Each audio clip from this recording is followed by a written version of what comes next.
ನಮಸ್ತೆ ಎಲ್ಲರಿಗೂ. ನೆನ್ನೆ ದಾಸವಾಳದ್ದು ಪ್ರೂನ್ ಮಾಡಿದ್ನಲ್ಲ, ಪ್ರೂನ್ ಮಾಡ್ಬೇಕಾದ್ರೆ ನಾಳೆ ಅರಳಿರೋ ಮೊಗ್ಗೆಲ್ಲ ತಗೊಂಡೋಗಿ ನೀರಲ್ಲಿ ಹಾಕಿದ್ದೆ.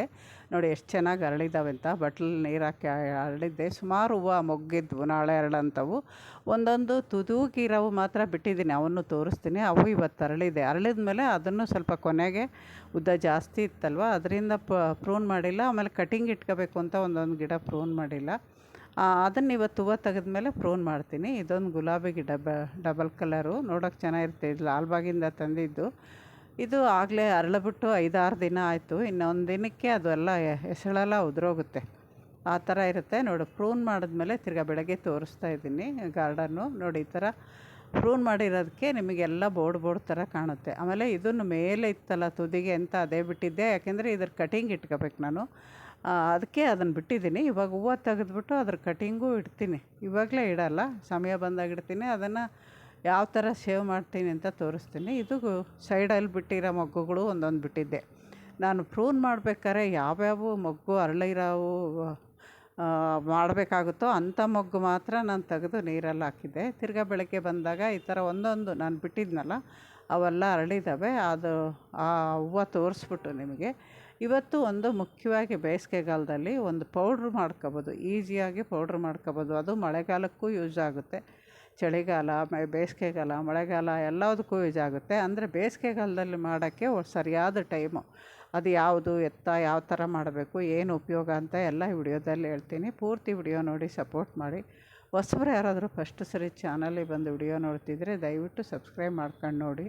ವಿಡಿಯೋಗಳಿಂದ ಸ್ವಲ್ಪನಾದರೂ ಉಪಯೋಗ ಇದೆ ಅಂತ ನಿಮ್ಗೆ ಅನಿಸಿದರೆ ಬೇರೆಯವ್ರಿಗೆ ಶೇರ್ ಮಾಡಿ. ನೋಡಿದ್ರಂಗೆ ಲೈಕ್ ಕೊಟ್ಟರೆ ನಮಗೆ ತುಂಬ ಖುಷಿಯಾಗುತ್ತೆ. ಅದಲ್ಲದೆ ನಿಮ್ಮ ಲೈಕ್ ನಮಗೆ ತುಂಬ ಮುಖ್ಯ. ನಿಮ್ಮ ಸಬ್ಸ್ಕ್ರೈಬರು ನಮಗೆ ಇನ್ನೂ ಒಳ್ಳೊಳ್ಳೆ ವಿಡಿಯೋ ಮಾಡೋಕ್ಕೆ ಮೋಟಿವೇಶನ್ ಸಿಕ್ಕಂಗೆ ಆಗುತ್ತೆ. ದಯವಿಟ್ಟು ನೋಡೋರು ಹೊಸಬ್ರು ಸಬ್ಸ್ಕ್ರೈಬ್ ಮಾಡ್ಕೊಳ್ಳಿ. ನೋಡಿ, ಇದು ಹೂವು ತೆಗೆದ್ಮೇಲೆ ಕಟ್ ಮಾಡಿದ್ದೀನಿ. ಇದನ್ನು ಕಟಿಂಗ್ ತಗೊಂಡೋಗಿ ಇವಾಗ ಕೆಲಸ ಮಾಡ್ತಾಯಿದ್ದೀನಿ ಅಲ್ವಾ, ಕಟಿಂಗ್ ಗಿಡಕ್ಕೆ ಪಾಟೆಲ್ಲ ರೆಡಿ ಮಾಡಿಬಿಡಬೇಕು. ಅದಕ್ಕೆ ನೋಡಿ, ಬೇಕಾಗಿರೋ ಕಟಿಂಗ್ ಮಾತ್ರ ಇಲ್ಲಿ ಇಟ್ಟಿದ್ದೀನಿ ನಾನು. ಇದರಲ್ಲಿದೆ ಇದು ದಾಸವಾಳ ಇದೆ, ಮಲ್ಲಿಗೆ ಇದೆ, ಎಲ್ಲ ಇದ್ದಾವೆ. ದಾಸವಾಳ ಎಲ್ಲನೂ ಪ್ರೂನ್ ಮಾಡಿರೋವೆಲ್ಲ ಇಟ್ಟಿಲ್ಲ, ಬೇಕಾಗಿರೋವೆಲ್ಲ ಮಾಡಿದ್ದೀನಿ. ಅದಲ್ಲದೆ ಈ ದಾಸವಾಳ ಪಾಟೆಲ್ಲ ಕ್ಲೀನ್ ಮಾಡ್ಕೋಬೇಕು. ಪ್ರೂನ್ ಮಾಡೋದೇ ತುಂಬ ಹೊತ್ತಾಯಿತು. ಅದರಿಂದ ಅವತ್ತು ಪಾಟ್ ಸ್ವಲ್ಪನೇ ಕ್ಲೀನ್ ಮಾಡಿದೆ. ಇನ್ನು ಮಿಕ್ಕಿದ್ದು ಇಷ್ಟೊಂದು ಪಾಟ್ ಇದೆ ಕ್ಲೀನ್ ಮಾಡೋದು. ಇವೆಲ್ಲ ಮುಗಿದ್ರೆ ದಾಸವಾಳದ ಕೆಲಸ ಮುಕ್ಕಾಲು ಮುಗಿಯುತ್ತೆ. ಆವಾಗ ಗಾರ್ಡನ್ ಕೆಲಸ ಈ ಸಾಲೆಲ್ಲ ಮುಗಿದು ಟಬ್ವರೆಗೂ ಬಂದರೆ ನಂಗೆ ಗಾರ್ಡನ್ ಕ್ಲೀನ್ ಆದಂಗೆ ಆಗುತ್ತೆ. ಈ ಥರ ಮಾಡ್ಕೊಂಡು ಹೋಗ್ತಾಯಿದ್ದೀನಿ. ಯಾವಾಗಲೂ ಇಷ್ಟೊಂದು ಇರಲಿಲ್ಲ. ಇದು ನೋಡಿ, ಗಂಧರಾಜು. ಇದು 2 ದಿನ 3 ದಿನ ಆಗಿದೆ ಅರಳಿ. ನಾನು ಕೆಲಸ ಆ ಕಡೆನೇ ಮಾಡಿ ಆ ಟೈಮ್ ಆದಾಗ ಹೋಗ್ಬಿಡ್ತಿದ್ನಲ್ವ, ಅದರಿಂದ ಆ ಹೂವು ನೋಡೇ ಇಲ್ಲ ನಾವು. ಇವತ್ತು ಈ ಸೈಡ್ ಗಾರ್ಡನ್ನು ಒಂದು ರೌಂಡ್ ಬರ್ತಾ ಇರ್ಬೇಕಾದ್ರೆ ಹೂವು ಕಾಣಿಸ್ತು. ಅದು ಅಷ್ಟೇ ತುಂಬ ಘಮ ಇದೆ. ಅದು 2 ಗಿಡ ಕಳ್ಕೊಂಡು ಇವಾಗ 3ನೇ ಗಿಡ ತಂದಾಕಿರೋದು. ಇವಾಗ ಸ್ವಲ್ಪ ಸೆಟ್ಟಾಗಿದೆ ಅದು. ಫಸ್ಟ್ 2 ಯಾಕೆ ಹೋಯ್ತು ಅಂತ ನನಗೂ ಗೊತ್ತಿಲ್ಲ. ನೋಡಿ, ಈ ಕಡೆ ಮಾತ್ರ ತುಂಬ ಗಲೀಜಿದೆ, ಅದನ್ನು ತೆಗಿಬೇಕು. ಆಮೇಲೆ ಇದು ರೆಡ್ ಪೇರಳೆ ಗಿಡ. ಇದು ಹೋದ ವರ್ಷ ಸಣ್ಣ ಗಿಡದಲ್ಲಿ 1-2 ಹೂವು ಬಿಟ್ಟು ಹೂವು ಉದುರೋಗಿತ್ತು. ಈ ಸರಿ ಗಿಡ ದೊಡ್ಡದಾಗಿ ಬೆಳೆದು ಹೂವು ಆಗಿದೆ. ಕಾಯಿ ಆಗುತ್ತಾ ನೋಡಬೇಕು. ನೋಡಿ, ಇದು ಬಾಳೆಹಣ್ಣು ಚಿಪ್ಪೆ ಅಲ್ವಾ, ಬಾಳೆಹಣ್ಣು ಲಿಕ್ವಿಡ್ ಮಾಡೋದು, ಬಾಳೆಹಣ್ಣು ನೀರಲ್ಲಿ ಕಲಿಸ್ಬಿಟ್ಟು ಕೊಡೋದು ಎಲ್ಲರಿಗೂ ಗೊತ್ತಲ್ವ. ಲಿಕ್ವಿಡ್ ಸಮ ಬೆಲ್ಲ ಹಾಕಿ ಕೊಡೋದು ಗೊತ್ತು. ಇವಾಗ ಇನ್ನೊಂದು ಥರ ಮೆಥಡ್ ತೋರಿಸ್ತೀನಿ ನೋಡಿ. ಇದು ಸಣ್ಣಗೆ ಈ ಥರ ಕಟ್ ಮಾಡ್ತೀನಿ ನಾನು. ಕಟ್ ಮಾಡಿ ಇದು ಬಾಳೆಹಣ್ಣಿನ ಸಿಪ್ಪೆ ನನಗೆ ಲಿಕ್ವಿಡ್ ಮಾಡಿ ಜಾಸ್ತಿ ಇದೆ ಅಂದಾಗ ಮತ್ತೆ ಬಾಳೆಹಣ್ಣಿನ ಸಿಪ್ಪೆ ಸಿಕ್ಕಾಗ ನಾನು ಈ ಥರ ಕಟ್ ಮಾಡಿ ಒಣಗಿಸ್ಕೊತೀನಿ. ಈ ಥರ ಕಟ್ ಮಾಡಿ ನಮಗೆ ಬಿಸಿಲಿಲ್ಲ ಅಂದ್ರೂ ಒಣಗಿಸ್ಕೋಬೋದು ನೀವು.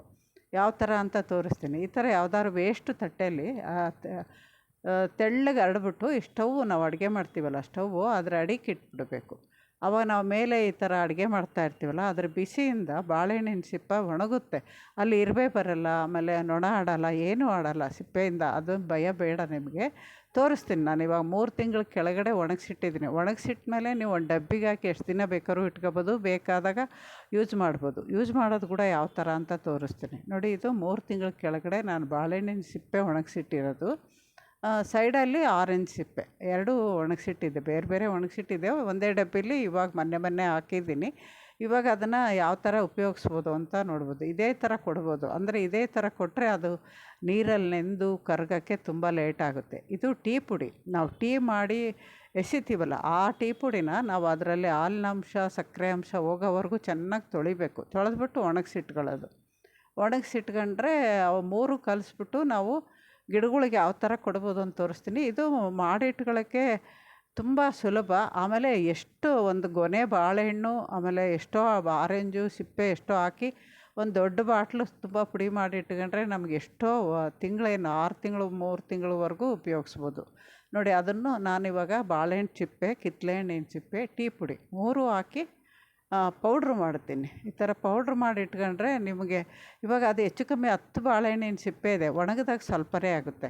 ಒಂದು 5-6 ಆರೆಂಜ್ ಸಿಪ್ಪೆ ಇದೆ, ಅದೆಲ್ಲ ನೋಡಿದಾಗ ಸ್ವಲ್ಪನೇ ಅನ್ನಿಸುತ್ತೆ ನಮಗೆ. ಯಾಕೆಂದರೆ ಒಣಗಿದಾಗ ಕ್ವಾಂಟಿಟಿ ಕಮ್ಮಿ ಆಗಿಬಿಡುತ್ತೆ. ಪೌಡ್ರ್ ಮಾಡಿದಾಗ ಇನ್ನೂ ಕಮ್ಮಿ ಆಗುತ್ತೆ. ನಮಗೆ ಶೇಖರಣೆ ಮಾಡೋಕ್ಕೆ ತುಂಬ ಈಸಿ ಆಗುತ್ತೆ. ಎಷ್ಟೊಂದು ಬೇಕಾದ್ರೂ ಶೇಖರಣೆ ಮಾಡಿ ಇಟ್ಕೋಬೋದು. ಆಮೇಲೆ ವರ್ಷಾನುಗಟ್ಲೆ ಕೆಡಲ್ಲ. ಆಮೇಲೆ ಕಿತ್ತಳೆ ಹಣ್ಣಿನ ಸಿಪ್ಪೆ ತುಂಬ ಘಮ ಇರುತ್ತೆ, ನೋಡಿದರೆ ಯಾರು ನಾವು ಗಿಡಗಳಿಗೆ ಹಾಕ್ಬೇಕಾ ಇದನ್ನು ಅನಿಸ್ಬಿಡುತ್ತೆ, ಆ ಥರ ಇರುತ್ತೆ ಅದು. ಇವಾಗ ಈ ಥರ ಪೌಡ್ರ್ ಬೇಗನೆ ಆಗುತ್ತೆ. ಯಾಕೆಂದರೆ ತುಂಬ ಸಣ್ಣಗೆ ಕಟ್ ಮಾಡಿ ಒಣಗಿಸಿರ್ತೀವಲ್ಲ, ಪೌಡ್ರ್ ಬೇಗನೆ ಆಗೋಗುತ್ತೆ. ತುಂಬ ದಪ್ಪ ಒಣಗಿಸ್ಬೇಡಿ. ಒಣಗಿಸಿಟ್ರೆ ನೀವು ಬೇಕಾದ್ರೆ ಹಂಗೆ ಮಣ್ಣಲ್ಲಿ ಇಡ್ಬೋದು.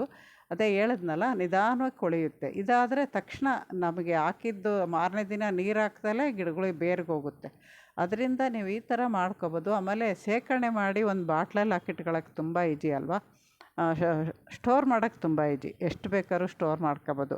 ಹಣ್ಣು ಅಂತ ಇವಾಗ ಶಿವರಾತ್ರಿ ಆದಮೇಲೆ ಹಣ್ಣುಗಳು ತುಂಬ ಬರ್ತಾನೇ ಇರ್ತವೆ. ನೀವು ಹಣ್ಣು ತೊಗೊಂಬಂದು ತಿಂದಾಗಲ್ಲ ಈ ಸಿಪ್ಪೆಗಳು, ನಾವು ಹಣ್ಣು ವೇಸ್ಟ್ ಒಬ್ಬೊಬ್ಬರು ಹಣ್ಣು ವೇಸ್ಟ್ ಮಾಡ್ತೀರಾ ಅಂತ ಹಾಕಿದ್ರು ಕಮೆಂಟ್, ಅದರಿಂದ ಹೇಳ್ತಿದ್ದೀನಿ. ಹಣ್ಣು ವೇಸ್ಟ್ ಮಾಡೋಕ್ಕೆ ಇಷ್ಟ ಇಲ್ಲ ಅಂದರೆ ಸಿಪ್ಪೆಗಳಿಂದ ಕೂಡ ಈ ಥರ ನಾವು ಗಿಡಗಳಿಗೆ ಉಪಯೋಗ ಆಗೋಂಥದ್ದು ಮಾಡಿ ಇಟ್ಕೊಬೋದು, ಹೊರಗಡೆ ಎಸೆದು ಇದು ಮಾಡೋಕ್ಕಿಂತ. ನೋಡಿ ಪೌಡ್ರ್ ಮಾಡಾದಮೇಲೆ ನಾನು ಮಿಕ್ಸಿ ತೊಳೆದಿರ್ತೀನಲ್ಲ, ಆ ತೊಳೆದಿದ್ದ ನೀರು ಅದರಲ್ಲೂ ಒಂಚೂರು ಎಲ್ಲ ಅಂಟ್ಕೊಂಡಿರುತ್ತಲ್ಲ, ಅದನ್ನೆಲ್ಲ ನೀರು ಹಾಕಿ ನಾನು ಸಪ್ರೇಟು ಗಿಡಗಳಿಗೆ ಹಾಕ್ತೀನಿ. ಅದು ಪೌಡ್ರ್ ಹೆಂಗೆ ಯೂಸ್ ಮಾಡೋದು, ನೀರು ಯಾವ ಥರ ಹಾಕೋದು ಅಂತ ತೋರಿಸ್ತೀನಿ. ವಿಡಿಯೋ ಪೂರ್ತಿ ನೋಡಿ ಸಪೋರ್ಟ್ ಮಾಡಿ. ಹೊಸಬರು ನೋಡ್ತಾ ಇದ್ದರೆ ಸಬ್ಸ್ಕ್ರೈಬ್ ಮಾಡ್ಕೊಂಡು ನೋಡಿ, ದಯವಿಟ್ಟು ಸಬ್ಸ್ಕ್ರೈಬ್ ಮಾಡಿ ನೋಡೋರು. ನೋಡಿ ಇದನ್ನು ನಾನು ತೊಳೆದ್ಬಿಟ್ಟು ಒಂದು ಡಬ್ಬಿಗೆ ಹಾಕಿದ್ದೀನಿ, ಮಿಕ್ಸಿ ತೊಳೆದಿರೋದು. ಇವಾಗ ಗಾರ್ಡನ್ಗೆ ಹೋಗಿ ಅದನ್ನು ಯಾವ ಥರ ಅಂತ, ಈ ಪೌಡ್ರ್ ನೋಡಿ ಪಾರ್ಸಲ್ ಡಬ್ಬಿ ಗೊತ್ತಲ್ವ, ಅದಕ್ಕೊಂದು ಅರ್ಧ ಬಂದಿದೆ, ಜಾಸ್ತಿ ಇಲ್ಲ ಅಷ್ಟು. ಇದಕ್ಕೇನಿಲ್ಲ ಅಂದರೆ ಇನ್ನೂ ಒಂದು ಸರಿ ಅಷ್ಟು ಕ್ವಾಂಟಿಟಿ ಹಾಕಿದ್ರೆ ತುಂಬ ಆಗುತ್ತೆ. ಒಂದು ಬಾಟ್ಲು ತುಂಬ ಎಷ್ಟು ಹಣ್ಣಿಂದು ಪೌಡ್ರ್ ಹಿಡಿಯುತ್ತಲ್ವ ಒಣಗಿಸ್ದಾಗ, ಅದರಿಂದ ಈ ಥರ ಮಾಡಿ ಇಟ್ಕೋಬೋದು. ವಾಸನೆ ಬರೋಲ್ಲ, ಅಂಟಿರಲ್ಲ. ಒಣಗಿಸೋದು ಒಂದೇ ನಮ್ಮ ಕೆಲಸ. ಅಕಸ್ಮಾತ್ ಬಿಸಿಲು ಬೀಳಲ್ಲ ನಮಗೆ ಅಂದಾಗ ನೀವು ಅದೇ ನಾನು ಹೇಳಿದ್ನಲ್ಲ ಇವಾಗ, ಆ ಥರ ಸ್ಟವ್ ಕೆಳಗಿಟ್ಟು ಒಣಗಿಸ್ಕೋಬೋದು. ನೋಡಿ ಆ ನೀರು ತಗೊಂಬಂದು ನಾನು ಸ್ವಲ್ಪ ನೀರು ಹೆಚ್ಚಿಗೆ ಹಾಕ್ಕೊಂಡಿದ್ದೀನಿ ತೊಳೆದು, ಸ್ವಲ್ಪ ಇಷ್ಟಿಷ್ಟು ಹಾಕ್ಕೊಂಡ್ರೆ ಸಾಕು. ಯಾಕೆಂದರೆ ಬೆಳಗ್ಗೆ ನೀರು ಹಾಕಿದ್ದಾರೆ, ಹಾಕಿದ್ದು ವೇಸ್ಟ್ ಆಗಬಾರ್ದು ಅಂತ ನಾನು ಒಂದು ಸ್ವಲ್ಪ ನಿಮಗೆ ನೋಡ್ಸೋಕ್ಕಾಗಿ ಹಾಕ್ತಾಯಿದ್ದೀನಿ. ನೀವು ಅಕಸ್ಮಾತ್ ನೀರು ಹಾಕಿಲ್ಲ ಅಂದರೆ ಅದನ್ನು ಇವಾಗ ತೊಳೆದಿರೋದು ಒಂದು ಗಿಡಕ್ಕೆ ಕೊಡ್ಬೋದು, ಆ ಥರ. ಆಮೇಲೆ ಪೌಡ್ರು ನೋಡಿ, ಪೌಡ್ರ್ ಯಾವ ಥರ ಕೊಡಬೇಕು ಅಂತ ತೋರಿಸ್ತೀನಿ. ಈ ಥರ ಒಂದು ಸ್ಪೂನು, ಈ ಥರ ಸ್ಪೂನಲ್ಲಿ ಒಂದು ಅರ್ಧ ಸ್ಪೂನು ಒಂದು ಗಿಡಕ್ಕೆ ಕೊಟ್ಟರೆ ಸಾಕಾಗುತ್ತೆ. ನನ್ನ ಹತ್ರ ಸುಮಾರು 19 ಗಿಡ ಇದ್ದಾವೆ. 19 ಗಿಡ ಗುಲಾಬಿ ಗಿಡ ಇದ್ದಾವೆ. ಪೂರ್ತಿ ಗುಲಾಬಿ ಗಿಡಕ್ಕೆ ಕೊಟ್ಟಾದಮೇಲೆ ಇನ್ನೂ ಎಷ್ಟು ಪೌಡ್ರ್ ಮಿಗುತ್ತೆ ಅಂತ ತೋರಿಸ್ತೀನಿ. ಆವಾಗ ನಮಗೆ ಎಷ್ಟೋ ಹಣ್ಣಿನ ಪೌಡ್ರು ಶೇಖರಣೆ ಮಾಡಿ ಎಷ್ಟು ಗಿಡಗಳಿಗೂ ಉಪಯೋಗಿಸ್ಕೋಬೋದು ಅನ್ನೋದು ತೋರಿಸುತ್ತೆ. ನೋಡಿ ಎಲ್ಲ ಗಿಡಗಳು, ಗುಲಾಬಿ ಗಿಡ ಪೂರ್ತಿ ಹಾಕಿದ್ದೀನಿ ನಾನು, ನಿಮಗೆ ಕಾಣಿಸ್ತಾ ಇರ್ಬೋದು. ಇದು ನೀರು ಹಾಕಿರೋದ್ರಿಂದ ಅದು ಮೇಲ್ಗಡೆ ಹಾಕಿರೋ ಪೌಡ್ರು ನಿಮಗೆ ಗೊತ್ತಾಗ್ತಾಯಿದೆ.